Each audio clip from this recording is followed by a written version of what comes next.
Саябек Қонышбекұлы Сахиев, Ядролық физика институты бас директоры. Біздің мұнда қасиетті Маңғыстау облысына осы халықпен кездесіп, атом электростанциясы жөнінде өзіңіздің ой пікіріңізді және халықтың сұрақтарын жауап беруге шақырып отыр. Біз оған қуана келісіп отырмыз. Неліктен? Өйткені біздің институттың ашылғанына 68 жыл болды.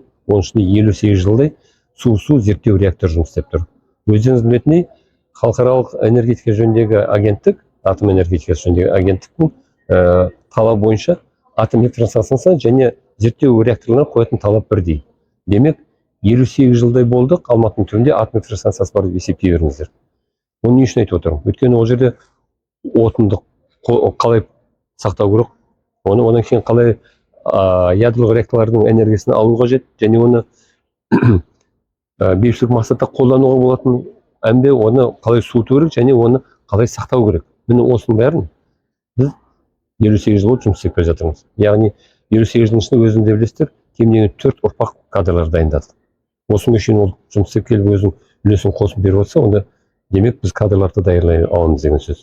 Мінекей сондықтан осы мәселелерді халыққа түсіндіріп, атом электростанциясы қазір ең жасыл энергетика болғандықтан ол Қазақстан үшін өте қажет.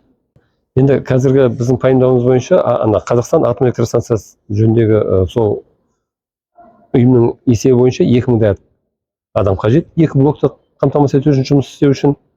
Соның 200-і жаңа қарауылдар мен жаңа тазалаушылар, ол 200 адам біз дайындай алмаймыз. Қалған 1800 адам, оның 400-і жоғары біліммен біздің ядролық физика институтының базында дайындалғанбыз. Өйткені онда жаңа айтылған су зерттеу реакторы бар, одан да басқа барлық шарттар бар.